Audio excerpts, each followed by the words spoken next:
नमस्कार दोस्तों, बहुत बहुत स्वागत है एसबी एजुकेशन फर्स्ट के यूट्यूब चैनल पे। दोस्तों आज है 14 जून 2025। तो 14 जून 2025 के जितने भी मोस्ट इंपॉर्टेंट करंट अफेयर्स के क्वेश्चन बनेंगे उनके बारे में अपन डिस्कस करेंगे, और जो भी क्वेश्चन से संबंधित इंपॉर्टेंट फैक्ट बनेगा वो भी मैं आपको साथ में बताऊँगा। और इस वीडियो की PDF फाइल आपको हमारे टेलीग्राम चैनल पर मिल जाएगी। टेलीग्राम चैनल का लिंक मैं वीडियो के डिस्क्रिप्शन में डाल दूँगा, आप वहाँ से जाकर ज्वाइन हो सकते हो। जो साथी चैनल पर नहीं हुआ वो साथी चैनल को सब्सक्राइब कर ले और बेल आइकन को प्रेस कर ले, ताकि आने वाली इंपॉर्टेंट लेटेस्ट वीडियो का नोटिफिकेशन सबसे पहले आप तक पहुंचे। और वीडियो के अंत में आपसे एक क्वेश्चन पूछा जाएगा जिसका आंसर आपको कमेंट बॉक्स में देना है। तो चलिए क्लास को स्टार्ट करते हैं बिना देरी किए। तो सबसे पहले अपन करते हैं पिछली क्लास का रिवीजन। तो पिछली क्लास में अपन ने पहला क्वेश्चन पढ़ा था कि विश्व बाल श्रम निषेध दिवस किस तिथि को मनाया जाता है। तो ये मनाया जाता है 12 जून को। अगला क्वेश्चन था कि हाल ही में ताइवान एथलेटिक्स ओपन 2025 में भारत ने कुल कितने पदक जीते। तो भारत ने कुल 16 पदक जीते। फिर अगला क्वेश्चन था अपना कि हाल ही में किस राज्य ने कपास की खेती 2025 में 20% की वृद्धि दर्ज की है। तो ये की है पंजाब राज्य ने। अगला क्वेश्चन है हाल ही में किसने मोदी जय नीति शास्त्र द वर्ल्ड्स हिज ओएस्टर नामक पुस्तक लिखी है। तो किसने लिखी है, ये लिखी है आदित्य सी अग्रवाल ने। अगला क्वेश्चन था कि हाल ही में 11वां ब्रिक्स संसदीय मंच कहाँ आयोजित किया गया। तो ये किया गया ब्रासीलिया में।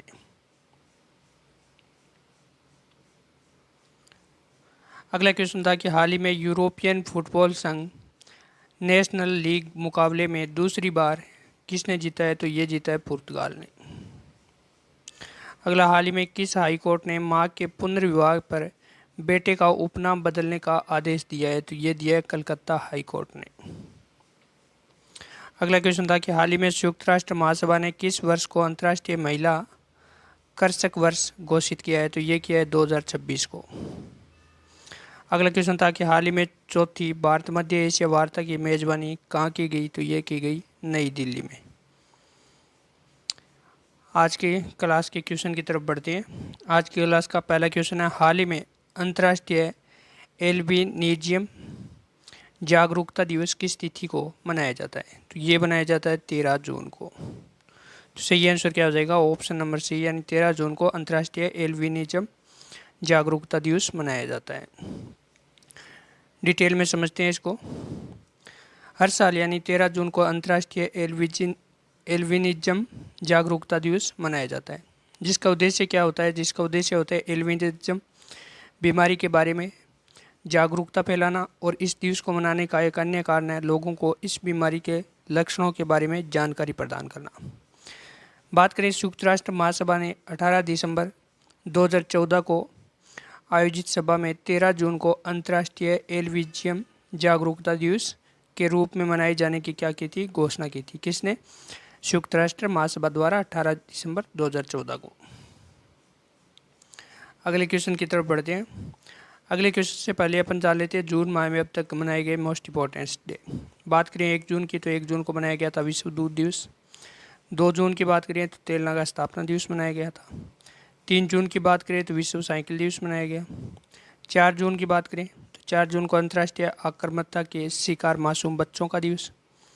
5 जून की बात करें तो विश्व पर्यावरण दिवस मनाया गया, मोस्ट इंपॉर्टेंट है ये। वहीं आगे बात करें 6 जून को तो विश्व कीट दिवस मनाया गया। 7 जून की बात करें तो विश्व खाद्य सुरक्षा दिवस मनाया गया, ये भी मोस्ट इंपॉर्टेंट है। 8 जून की बात करें तो विश्व महासागर दिवस मनाया गया। 9 जून की बात करें तो विश्व प्रत्यान दिवस मनाया गया। 10 जून की बात करें तो विश्व नेत्रदान दिवस मनाया गया। 11 जून की बात करें तो केबीज सिंड्रोम जागरूकता दिवस मनाया गया। वहीं बात करें 12 जून की तो विश्व बाल श्रम निषेध दिवस मनाया गया। यानी जून माह में अब तक इतने मोस्ट इंपॉर्टेंट डे मनाए गए जो कि एग्जाम की दृष्टि से मोस्ट इंपॉर्टेंट है, क्योंकि हर एग्जाम में 1 या 2 क्वेश्चन दिवस से संबंधित पूछे जाती है। अगले क्वेश्चन की तरफ बढ़ते हैं। क्वेश्चन नंबर 2 है हाल ही में महाराष्ट्र के किस नक्सल प्रभावित गांव में आज़ादी के 77 वर्षों बाद पहली बार राज्य परिवहन की बस सेवा शुरू हुई है। तो किस गांव में शुरू हुई है। तो ये शुरू हुई है केटजरी गांव में।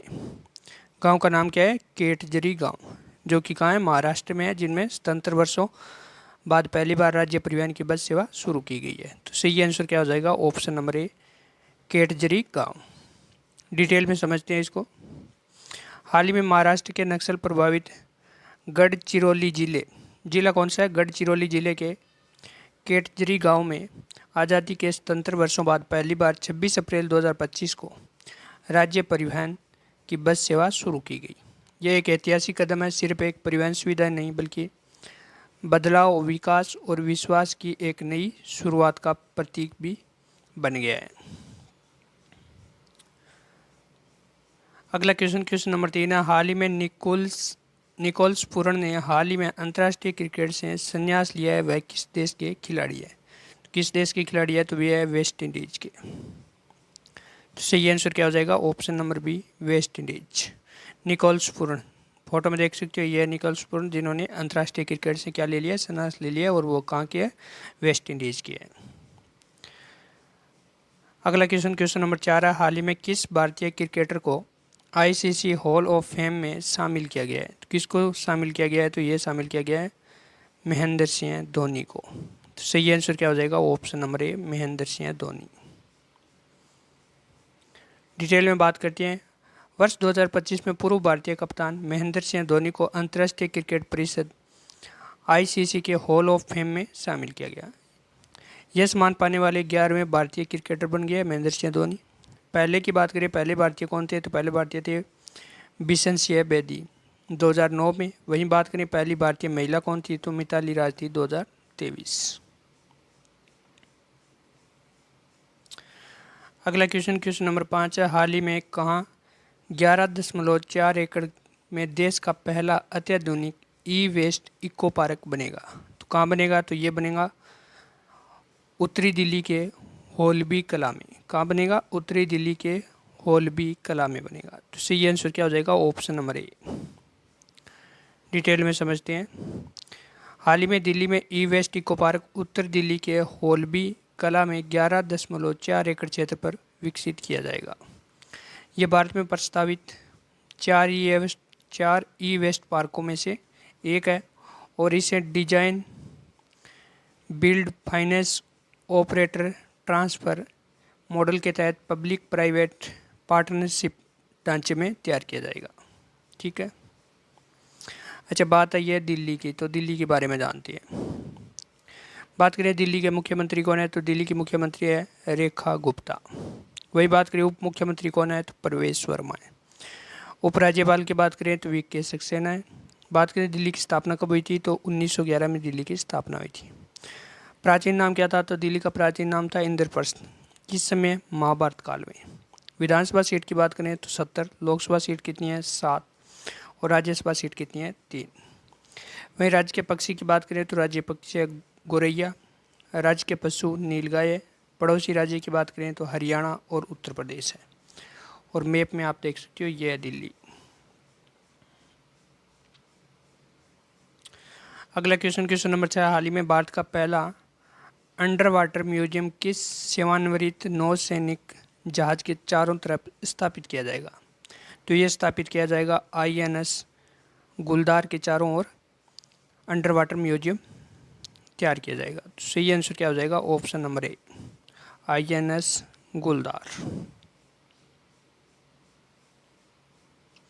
अगला क्वेश्चन नंबर 7 है। हाल ही में भारत और फ्रांस के बीच संयुक्त सैन्य अभ्यास 2025 का 8वां संस्करण कहाँ आयोजित किया जाएगा? तो ये आयोजित किया जाएगा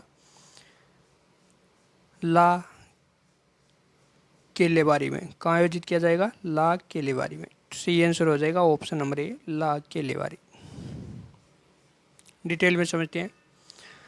अभ्यास शक्ति भारत और फ्रांस के बीच आयोजित एक द्विपक्षीय क्या है? संयुक्त सैन्य अभ्यास है, और इसका उद्देश्य है दोनों सेनाओं के बीच आपसी समन्वय, संयुक्त अभियान क्षमता और रणनीतिक तालमेल को बढ़ाना होता है। इस अभ्यास की बात करें तो यह अभ्यास 18 जून से 1 जुलाई 2025 को होगा। स्थान की बात करें तो स्थान होगा ला केवेलेरी। वही संस्करण कितना है? तो संस्करण 8वां संस्करण है।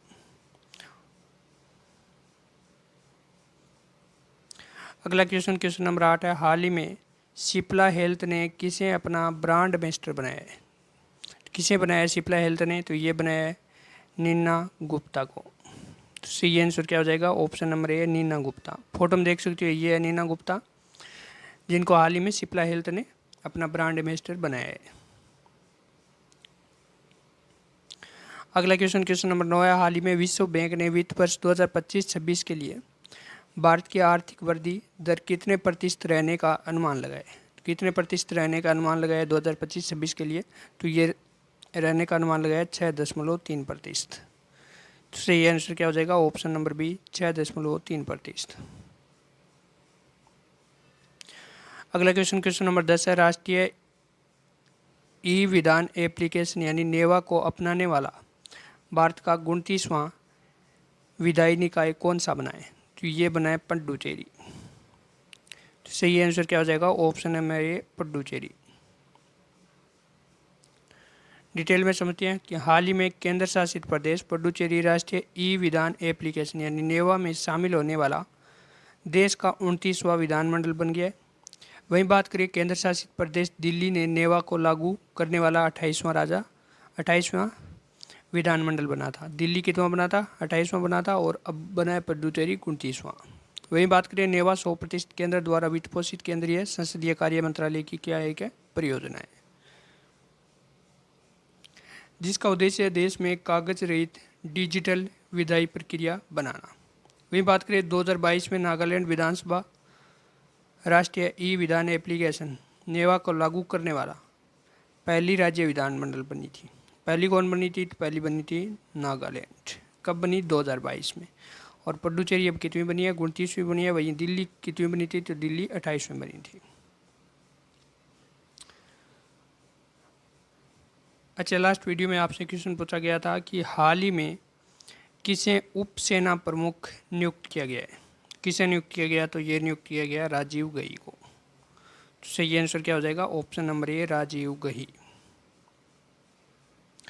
अच्छा, आज का क्वेश्चन है, हाल ही में किसने लगातार दूसरी बार फ्रेंच ओपन का खिताब जीता है। 4 ऑप्शन दिए हुए, सही ऑप्शन चुनकर आंसर आप लोगों को कमेंट बॉक्स में देना है। दोस्तों, अगर वीडियो अच्छा लगे तो वीडियो को लाइक करना, शेयर करना और यूट्यूब चैनल को सब्सक्राइब करना। मिलते हैं नेक्स्ट वीडियो में। जय हिंद, जय भारत।